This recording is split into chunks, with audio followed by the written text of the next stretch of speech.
योगेश्वरी यति कैसे साध्वी बनी, उन्हीं से जानिए उनकी पूरी कहानी।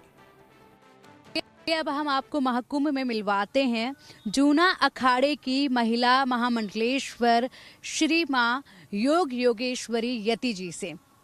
माता जी बहुत बहुत प्रणाम। सबसे पहले तो आपको भी और आपके चैनल को धन्यवाद कि आपने ये मुझसे इस कुछ आध्यात्मिक विषय पर बातचीत करने के इस कुंभ में विचार किया। इसके लिए आप सभी को धन्यवाद। स्वागत है आप सभी का महाकुंभ प्रयागराज में। माता जी आपके बारे में हमने अभी तक बहुत सुना है, बहुत मन था कि आपसे मिलके आपके जीवन की पूरी कहानी समझे और जाने कि आखिरकार कौन सी वो वजह थी, कौन सी वो उम्र थी जिसमें आपके दिमाग में आया कि अब आपको सिर्फ और सिर्फ इस रास्ते पर ही चलना है जहां पर आप मंत्रों के बीच में रहेंगे, यज्ञ करेंगी और सिर्फ भगवान के लिए आपके मन में प्रेम रहेगा। जब मैं ग्रेजुएशन कर रही थी और 1995 का समय था और मैं इसी प्रयागराज क्षेत्र के इलाहाबाद यूनिवर्सिटी से ही मैंने ग्रेजुएशन किया हुआ है। तो ये तो बड़े सौभाग्य की बात थी कि उस अवस्था में मैं इसी पावन धरा, इसी पवित्र भूमि के ही क्षेत्र में रही और तब सभी के मस्तिष्क में कुछ न कुछ समझ अपने जीवन के लिए तो आ ही जाता है और संतों का सानिध्य भी रहा। तो तभी मेरे विचार आया और एक ऐसा भाव आया, एक महात्मा जी थे, मैं उनके सानिध्य में उठती बैठती थी। तो मैंने कहा कि महाराज जी मैं भी कुछ पूजा पाठ करना चाहती हूँ। और उन्होंने कुछ क्षण विचार किया और मुझे एक दो मंत्र बताए और कहा कि आप इसी को करिए। और वहीं से मैं सुबह 4 बजे उठने लगी और उठ के 1 घंटा लगता था वो पूजा पाठ करने लगी। मैं ये नहीं जानती थी कि वो मेरी शुरुआत मुझे यहाँ तक लेके आएगी। तो मतलब मन में ये नहीं ठाना था आपने कि आप पूरी तरीके से भगवा रंग में ढलती हुई चली जाएंगे और एक दिन जो है आप सन्यास की तरफ निकल जाएंगे। उस वक्त बस मंत्रों का जाप करना था, मन में आस्था थी और इसी के साथ आप आगे बढ़ी। क्या उम्र थी वो जब सबसे पहले आपने सोचा कि अब मुझे बस सन्यास की तरफ जाना है? 20-21 वर्ष की मेरी अवस्था थी उस समय। और ये सत्य है कि मैंने उस समय नहीं सोचा था कि मैं सन्यास लूंगी, मैं भगवा धारण करूंगी। मेरे मन में कुछ था कि हम अपने कर्म क्षेत्र में कुछ अलग करेंगे। जैसे मेरे मन में ये था कि मैं या डिफेंस में जाऊंगी या मैं पुलिस में जाऊंगी, मैं वर्दी पहनूंगी। ऐसी मेरी उस समय धारणा थी, मैं ऐसा सोचती थी और लगता था कि हाँ शायद कुछ अध्यात्म पूजा पाठ करूंगी तो मैं इस उद्देश्य को, जो मेरी अपनी इच्छा है, मैं इसको प्राप्त कर लूंगी। लेकिन मेरा ये मानना है कि शायद ईश्वर ने मेरे लिए कुछ और सोच रखा था और वो जो शुरुआत थी वो मेरे विचार को बदलते चला गया, कुछ अनुभूतियाँ होती चली गई और मैं फिर माँ भगवती, माँ काली की आराधना की तरफ बढ़ गई। और मुझे लगता है कि माँ की ही उंगली पकड़ करके मैं यहाँ तक 2025 महाकुंभ तक का सफ़र मैंने अभी तक पूरा किया है। उस आदि शक्ति की उंगली पकड़ के ही मैं चली हूँ। तो आपको कभी ऐसा नहीं लगा, क्योंकि जिस उम्र में आप थे उस उम्र में तो जो है लड़कियों के मन में बहुत तरह के ख्याल आते हैं, लड़कियां उस उम्र में जो है अपने सपनों का राजकुमार देखती हैं और आप जो है उस उम्र में जाकर जिस तरीके से आपने मंत्रों का जाप करना शुरू किया, भगवान की पूजा में आप एकदम से खो गई, तो क्या कभी ऐसा लगा नहीं इस सफ़र में कि वापस से करी जाए और जो दुनिया की चमक है, ये मोह माया है, ये आपको कभी अट्रैक्ट नहीं कर पाई क्या? थोड़ा बचपन से मैं इंट्रोवर्ट शुरू से रही, बहुत ज़्यादा फ्रेंड सर्कल नहीं रहे मेरे। स्कूल में भी दोस्ती सिर्फ अपने स्कूल कॉलेज तक रही, घर तक दोस्ती नहीं रही। घर का माहौल मेरे पिताजी का बहुत अनुशासित पिताजी के द्वारा दिया गया था, माँ मेरी बहुत आध्यात्मिक थी, तो वैसा माहौल था। लेकिन हाँ, अच्छा वो भी मेरा स्वभाव नहीं था, चूँकि मैं स्पोर्ट्स में रही तो मैं थोड़ा रफ एंड टफ रहती थी। लड़कियां जैसे बहुत फैशनेबल होती है तो मैं उन चीज़ों में मेरा बहुत इंटरेस्ट नहीं था।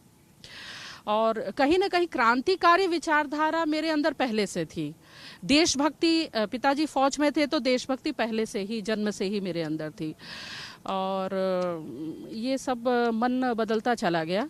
तो बाहर जैसे लड़के, हाँ विवाह वाली बात है कि हाँ ऐसा नहीं सभी के जीवन में ऐसा होता है, ऐसा भाव आता है, सभी लड़की को ऐसा लगता है कि हाँ उसका एक लाइफ पार्टनर हो और बहुत अच्छा हो, एक ख्वाब होता है, जैसे प्राय सभी सोचती है। मैं इस बात को स्वीकार करती हूँ कि हम भी ऐसा, क्योंकि उस समय पूजा पाठ करते थे लेकिन ऐसा नहीं सोचते थे कि सन्यासी हो जाएंगे, हाँ ऐसा नहीं सोचते थे। तो ये मुझे लगता है कि जो मुझे बार बार लगता है कि जो माँ का ऑरा था, जो भगवती ने धीरे धीरे मुझ में अपने गोद में मुझे माँ समाने लगी है, अपने को मुझे स्वीकार करने लगी है माँ, तो उन्होंने मेरी सोच बदल दी।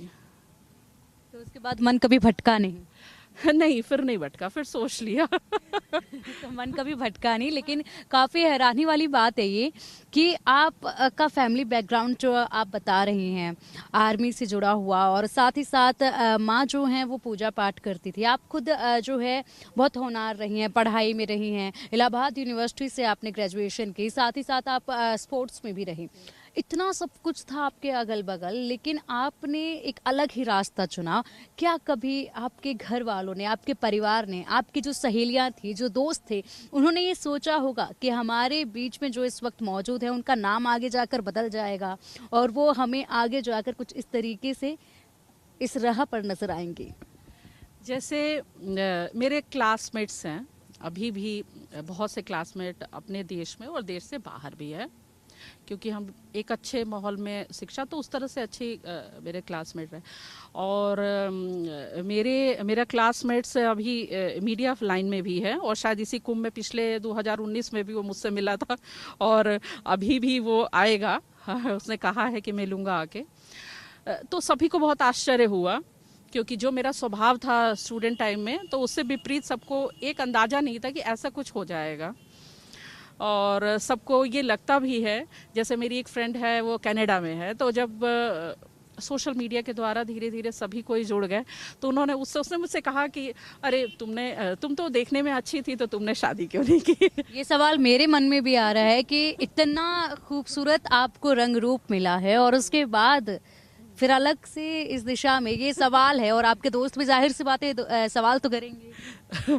तो ये मैंने ऐसे हंसी कर दिया था कि जो मेरी अपनी कल्पना मेरे लाइफ पार्टनर के लिए है, जब नहीं मिली तो वैसा मुझे कोई मिला नहीं, इसलिए मैंने अध्यात्म मार्ग में चुन लिया। लेकिन ये मेरा मजाक था उसके साथ, लेकिन ये सत्य नहीं है।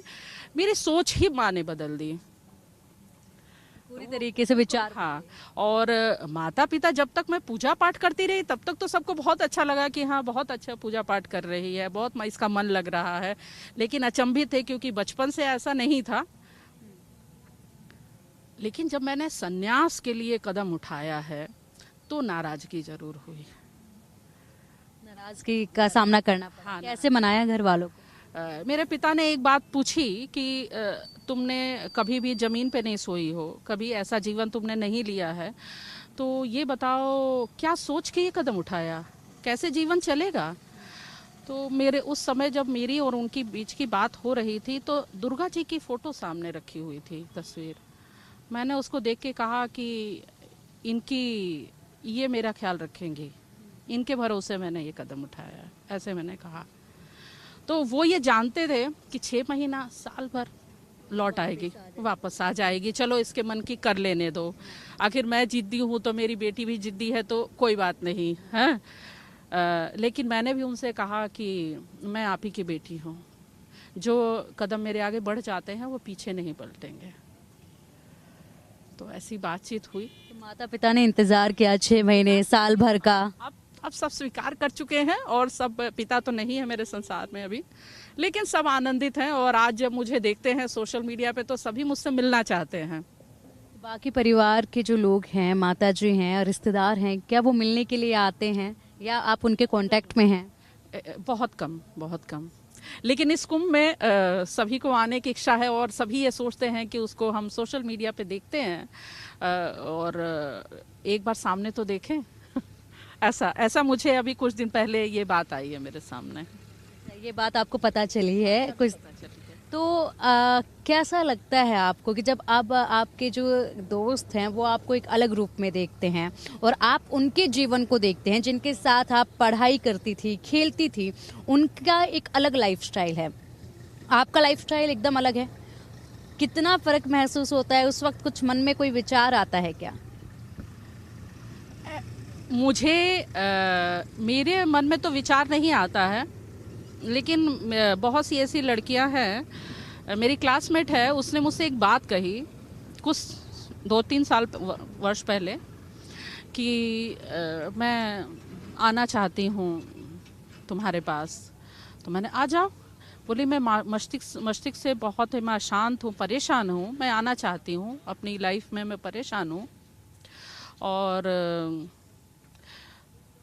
तेरा जीवन अच्छा है, ऐसा उसने मुझसे कहा। हाँ कि अच्छा है, ऐसा हमारे साथ पढ़ी हुई ऐसी इस मार्ग पर है जो मुझे भी शांति दे सकती है। यानी कि ये है, मुझे लगता है कि मैं उनसे बेटर हूँ। यानी कि ये है कि आप उनके जीवन को, उनके जो लाइफस्टाइल है उसको देखकर प्रभावित नहीं होती हैं, वो आपकी लाइफस्टाइल को देखकर प्रभावित हो रही हैं। अब ये बिल्कुल उलट जो है वो देखा जा रहा है। कितना कठिन आपका ये सफर रहा? कब कब वो हर किसी के जीवन में वक्त आता है जब भी कोई इंसान किसी नौकरी को चुनता है शुरुआत में, उसके बाद कहीं ना कहीं बीच में जिंदगी की राह पर एक ऐसा मोड़ आता है जब ये सोचा जाता है कि अब बहुत हुआ, बस बहुत हुआ, अब बहुत कठिन हो चुका है, अब नहीं सहा जाएगा। तो ऐसा कभी महसूस हुआ है? कितना कठिन ये सफ़र रहा है? किस तरीके से आपने पूरा इस सफ़र को काटा है? कितने साल आज हो चुके हैं? 2003 से ये सफ़र शुरू हुआ था और 2025 चल रहा है, शुरुआत हो चुकी है। तो बहुत समय बीच बीच में ऐसे स्थितियाँ आईं और लगा कि बस बिखर जाऊंगी। लगा, ये कटु सत्य है कि इस संसार में कहने को समाज कहता है कि नारी के लिए नारी पूजनीय है, नारी का आदर होना चाहिए, लेकिन किसी भी पथ पर, किसी भी मार्ग में, चाहे आपकी फील्ड में हो या किसी मार्ग पर, एक फीमेल के लिए सरवाइव करना बहुत ही कठिन है और समाज का दंश भी झेलना पड़ता है। तो वो सब मैंने फेस किया है। लेकिन वो जो हमारी जो आध्यात्मिक बल है, जो हमारा आत्मिक बल है, हमारे इष्ट की कृपा है, जिसने हमारे भाग्य का निर्धारण किया हुआ है, जो प्रारब्ध से चला आ रहा है, वही हमें ऐसी परिस्थिति में संभालता है, ऐसे संकेत देता है जो फिर हमें लगता है नहीं, उठो, फिर चलो, फिर आगे चलो और रास्ता तो मिलेगा ही। मैंने सुना है कि आपको गायों से भी बहुत प्रेम है और उनके लिए भी काफ़ी कुछ खास आप करती हैं। जी, पहले भी 2019 के कुंभ में भी जो मेरा शिविर था, उसमें मैंने एक सुरभि गौशाला भी बनाई थी और एक गाय और एक बछिया भी रखी हुई थी और सभी लोग आते थे। तो पूरा गाय के लिए, गौ माता के लिए एक समर्पित जीवन है। और अभी श्री कृष्ण गौशाला नगीना में हमारी गौशाला है, जिसकी मैं अध्यक्ष हूँ।